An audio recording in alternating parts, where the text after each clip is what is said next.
So நிச்சயமாக I think அது வந்து நீங்கள் படம் பார்க்கும்போது அந்த படமே சொல்லும், அதுக்கான ஒரு விஷயத்த சொல்லும்.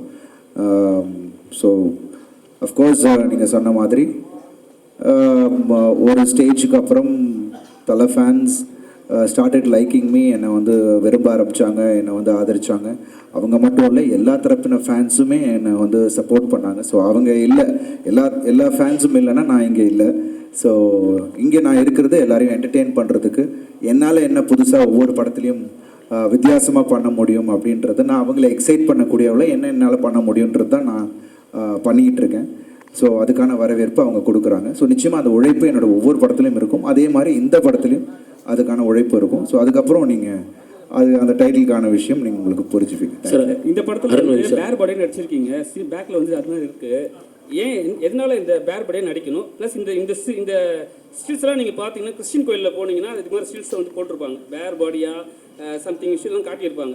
ஸோ அதில் ஏதாவது குறிக்கிற மாதிரி எதாவது இருக்கா? இல்லைங்க, நான் சார் சொன்னாங்கல்ல, திருக்குறள் சார் சொன்ன மாதிரி இட்ஸ் ஒரு பெயிண்டிங்லேருந்து அது ஒரு இன்ஸ்பயர் ஆனார். அவர் ரோமன் பெயிண்டிங்லேருந்து அது வந்து இன்ஸ்பயர் ஆனார்.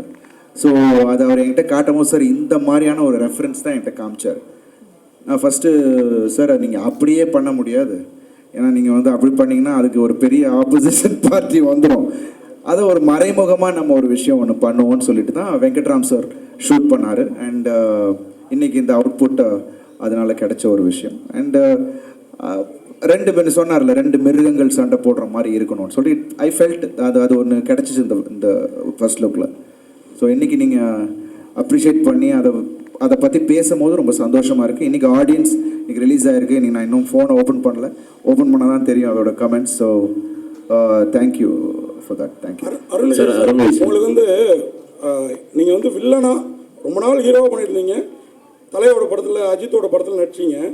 அவர்கிட்டருந்து இப்போ ரெட்டத்தலைங்கிற இந்த டைட்டில் பார்த்தோன்னே உங்களுக்கு கால் வரும் அப்படின்னு நினைக்கிறீங்களா? ஏன்னா அவருக்காக நீங்கள் வந்து உங்கள் கேட்டர்லேருந்து இறங்கி நடிச்சு கொடுத்தீங்க வில்லனா, ஆனால் அது உங்களுக்கு நல்ல பேர் அவர் சொன்ன மாதிரி ஏற்படுத்தி தந்தது. இப்போது தலைவர் இதை எப்படி எடுத்துப்பார், அதாவது அஜித் எப்படி எடுத்துப்பார், உங்களுக்கு அந்த ஃபோன் பாராட்டு வரும் அந்த டைட்டில் பார்த்தோன்னே? ஏன்னா எனக்கு தோணுச்சு பார்த்தோன்னே, ஏன்னா அஜித்தும் உங்களை மாதிரி ஒரு நல்ல ஹியூமன் பீயிங், எப்படி எதிர்பார்க்குறீங்க? நிச்சயமாக அவர் I think first look appreciate பண்ணுவார், பார்த்துருந்தா கண்டிப்பாக அதை அப்ரிஷியேட் பண்ணுவாருன்னு நான் நினைக்கிறேன். அண்ட் அஃப்கோர்ஸ் டைட்டில் பார்த்தோன்னே அவர் டக்குன்னு ஒன்று யோசிப்பார், ஓ பரவாயில்லையே அப்படின்னு ஏதோ யோசிச்சிருப்பாருன்னு நினைக்கிறேன். பட் படம் வரும்போது I'm sure it will be appreciated. And சந்தோஷமாக இருக்குது அண்ட் ஜஸ்டிஸ் பண்ணுவோன்னு நம்புகிறேன். டைரக்டர் சார் இல்லை, இதில் வந்து ரெட்டத்தலை தானியா ஹோப்பு கூட இருக்கிற தலைக்கு அதிக ரொமான்ஸ் சீனா இல்லை? அப்பா அம்மா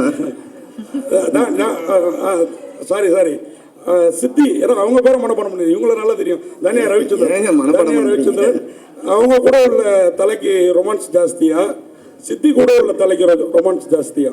ஏன்னா நீங்கள் மிருகன் வேற சொல்லிட்டீங்க ரெண்டு பேருமே, அதாவது ரெண்டு தலையுமே.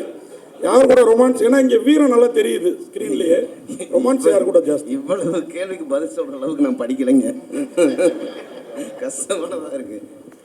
Sir Arunji sir, one more question. சரிங்க சார், நீங்கள் ஒரு ஃபிட்னஸ் ஃப்ரீக்கு. ஸோ உங்களுக்கு வந்து ஃபிட்னஸில் இவங்க தான் ரொம்ப இன்ஸ்பிரேஷன் அப்படின்னா யார் சார்? அண்ட் வந்து உங்களுடைய கேரக்டரில் வந்து ஓ மை டாக் படத்தில் இருக்கட்டும், உல்வரின் ஹியூ ஜாக்மனோட அந்த ரெஃபரன்ஸ் வந்து இருக்கும். அதே மாதிரி என்ன இருந்தாலே நீங்கள் சவுட் பண்ணுறதா இருக்கட்டும், சில ரன்னிங்காக இருக்கட்டும், அதெல்லாம் பார்க்கும்போது எங்கேயோ அதுதான் இருக்கோ அப்படின்ற ஒரு சின்ன ஒரு இன்ஸ்பிரேஷன் இருக்கும்னு தோணுச்சு. ரைட்டா? உங்களுடைய ஃபிட்னஸ் ஃப்ரீக்கு யார் இன்ஸ்பிரேஷன்? இல்லை, இன்ஸ்பிரேஷன் அப்பாவே இருக்காங்க. நீங்கள் காளி படம்லாம் பார்த்துருக்கீங்கல்ல, அப்பா ரஜினி சார் பண்ண படத்துலலாம் அவங்க அப்படி யூஸ் டு ஒர்க் அவுட். இன்னமும் நான் வந்து அப்பாவோட டம்பிள், அதாவது நம்ம நார்மல் டம்பிள் இல்லை, அந்த காஸ்ட் பண்ணுவாங்கள்ல, அயனில் இருக்கும், ஒரு ஃபுல் மோல்டு வச்சு ஒன்று, அது 2 வச்சு பண்ணுவாங்க. அவங்களோட கரலகட்டெல்லாம் வீட்டில் இருக்கும் அந்த டைம்.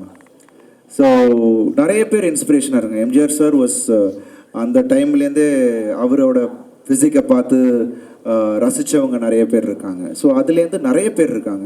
ஒரு காலகட்டத்திலையும் ஒருத்தர் கமல் சார் பயங்கரமான ஒரு இன்ஸ்பிரேஷனாக இருந்திருக்காங்க. பட் நான் வந்து இன்ஸ்பயர் ஆனது ரித்திக் ரோஷன். அண்ட் இங்கே நம்ம பாலிவுட்டில் சொல்லணுன்னா அவர், because I really liked the way he was presented. அவர் ஃபர்ஸ்ட் படத்துலேயே அவர் வந்த விஷயம், ஏன்னா அதெல்லாம் நான் என்டர் ஆகிறதுக்கு முன்னாடி அது நடந்தது.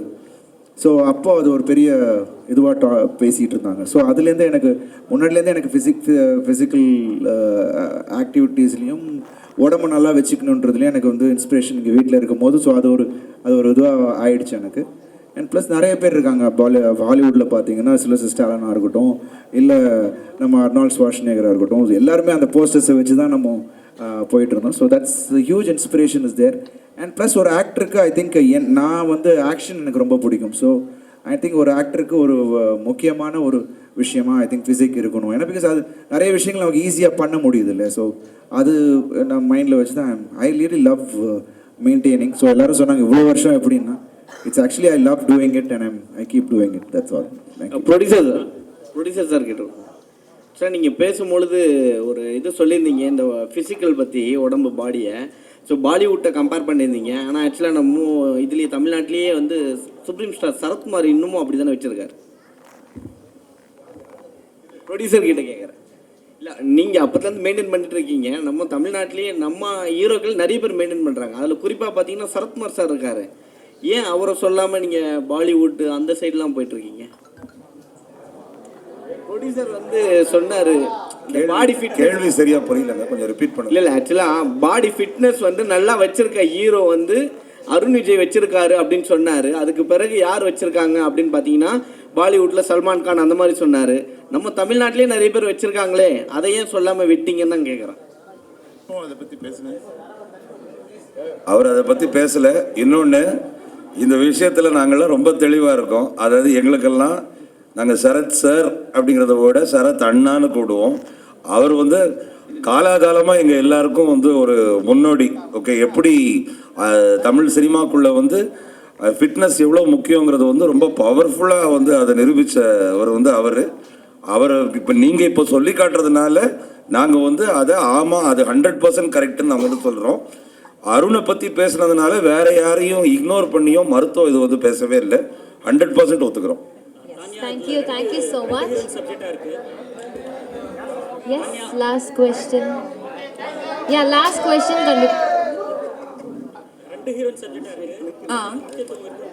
கேட்கல கண்டிப்பா இருக்கு. கதை கேட்டு பண்றோம், பட் கண்டிப்பா இருக்கு. அது நீங்க பார்த்தா உங்களுக்கு தெரியும். 100% ஷூர். சாரி, இன்னும் கொஞ்சம் மாசத்துல தெரிஞ்சிரும். Thank you so much.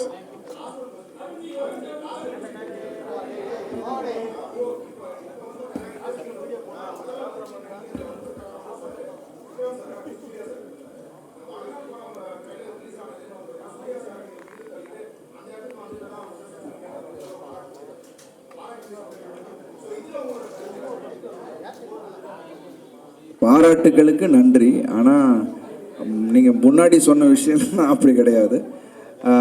I think இது எனக்கு ஒரு மிகப்பெரிய ஒரு எக்ஸ்பீரியன்ஸ். பாலா சார் மாதிரியான ஒரு டிரெக்டர் கூட ஒர்க் பண்ணது. அண்ட் என்னை பொறுத்த வரைக்கும் சிரமமாகவே தெரியல. ஏன்னா அது வந்து விருப்பப்பட்டு ஒரு விஷயத்தை நம்ம பண்ணும் போது எந்த நேரத்துலையும் எனக்கு ஒரு சின்ன ஒரு சிரமம் கூட எனக்கு தெரியல. Because I loved each and every day, each and every minute, ஒவ்வொரு செகண்டும் அவர் கூட ஒர்க் பண்ணது எனக்கு அவ்வளோ ஒரு பெரிய எக்ஸைட்டிங்கான எக்ஸ்பீரியன்ஸாக இருந்தது. கண்டிப்பாக படம் வரும்போது அது ஒரு வேறு ஒரு விஷயம் உங்கள் எல்லாருக்கும் வேறு ஒரு பரிமாணத்தில் கண்டிப்பாக பாலாசார் உங்களுக்கு எல்லாருக்குமே தெரியும். பட் அது வேறு ஒரு விஷயம் ஒன்று கொண்டு வந்திருக்காரு. I am excited and I am sure ஆடியன்ஸுக்கும் அது ஒரு பெரிய எக்ஸைட்மெண்ட்டாக இருக்கும். So thank you so much. உங்கள் அப்ரிசியேஷனுக்கு நன்றி. But all the actors are phenomenal. ஒவ்வொரு விஷயத்துலையும் அவங்கவுங்க தே ஆர் ஃபினாமினல். ஸோ எனக்கு இந்த வாய்ப்பு கிடைச்சதுக்கு இறைவனுக்கு நன்றி, பாலா சாருக்கு நன்றி. தேங்க்யூ.